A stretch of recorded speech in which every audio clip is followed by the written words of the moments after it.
Theatre जैसे कि बाकी जितने भी आर्ट फॉर्म्स हैं, जितने परफॉर्मिंग आर्ट्स हैं, उसी तरह से थिएटर भी बहुत ज़्यादा ज़रूरी है।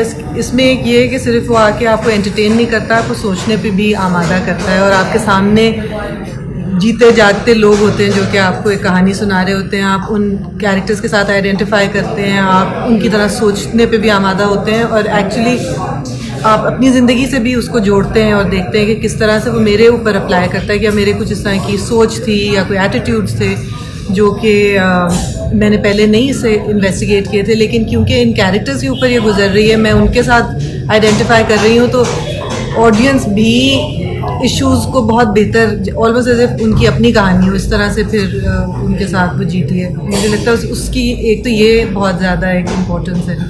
दूसरा ये कि फ्यूचर क्या है थिएटर का, वही है जो हम बनाएंगे।